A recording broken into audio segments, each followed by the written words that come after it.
Well, there was very good advice about the pets too, because a lot of times I'll see people at the shopping center.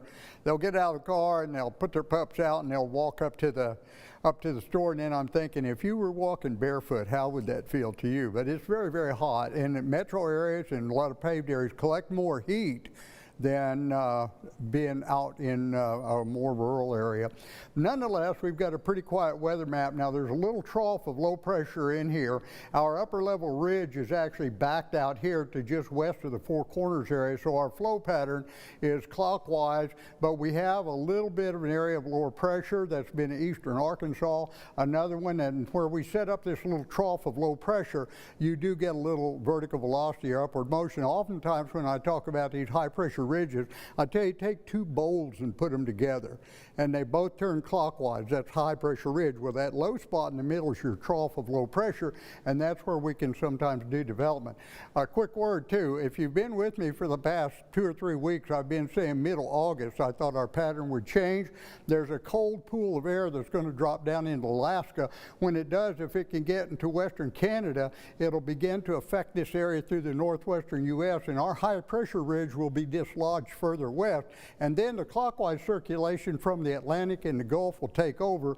More moisture, more heat. We may get to talk stronger winds, lower temperatures, and a chance for precipitation. Now, I've been aiming for middle August, but we'll see. Nothing goes on in central Texas now. I'm getting some radar returns, but these are moderate cumuliform clouds, not always precipitation.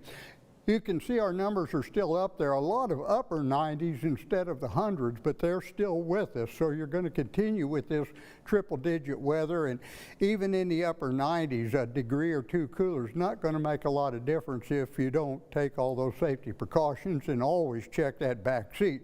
Lows tonight will be in the 70s across the area, and the skies will open up to clear. The clouds we have will go, and our winds southerly have been coming in about 5 to 15 miles per hour. We have had some wind gusts that have been out 20, 22, 23, and a few gusts 25. I saw one gust of 28.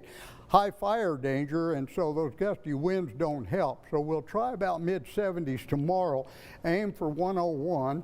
A few clouds again, winds a little bit gusty. We're going to stick with everything about the same, but I've gone more to a southeasterly wind will add moisture. So I'm bringing down the temperature. Here, a little boundaries north of us. We may see a stray shower in the afternoon, but the temperature down just a little. We're back after the break.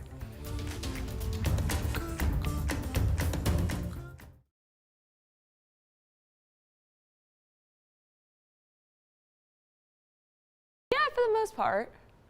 Yeah, I saw you do report on Mic check 1, 2, 3, 4. Thanks.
Get your cornhole out, your tailgate snacks lined up, and football jerseys ready because, guys, there are officially 6 more Saturdays until kickoff in McLane Stadium.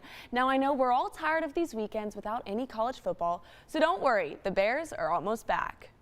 Coming off of a Big 12 championship win, Baylor is ready to take the field.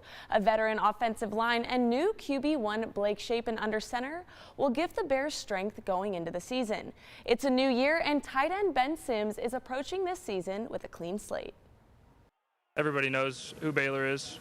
Everybody knows what kind of team we are, and everybody knows what they're going to get. And this year's team is not last year's team. You know, we're ready to move on and attack Albany.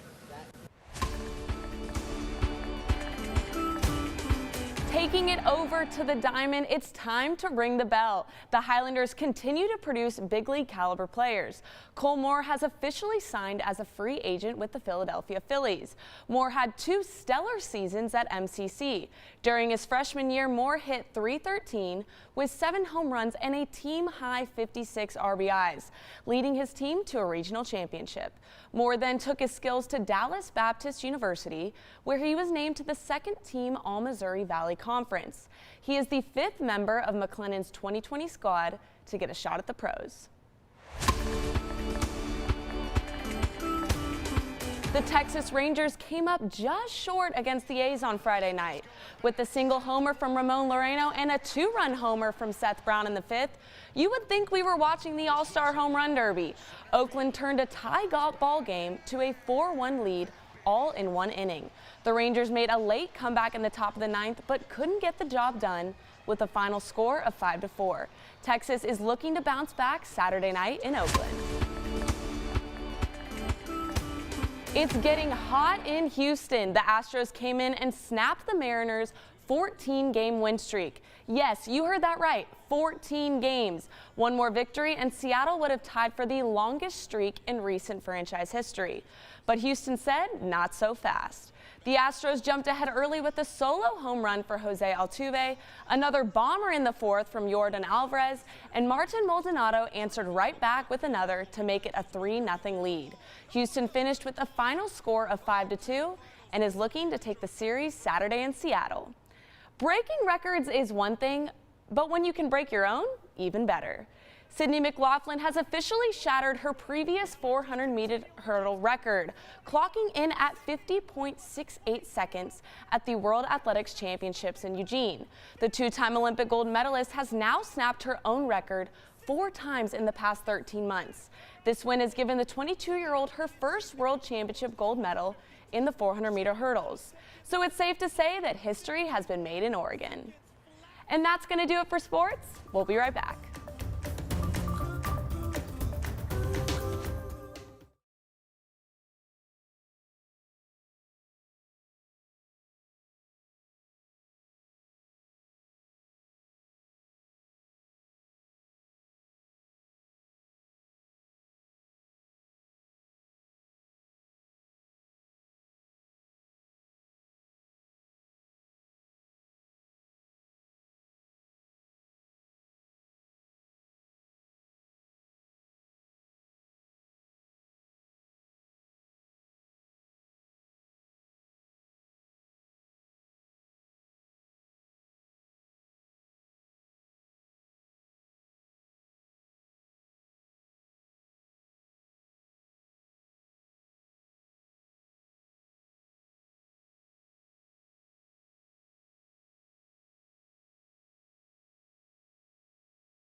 Well, everything stays very much the same for a few days, so all I can say is be safe heat-wise. Remember the high fire danger. Check that back seat. Now, the upper atmosphere is changing a little bit, so I brought the numbers down based on the winds, moisture content of the air. This is very iffy, but we're going to have a little boundary to the north of us, so this is maybe our grand chance of seeing a raindrop, and then we're back 101, but the pattern's changing, so we're going to try to cool it down for you, Bailey.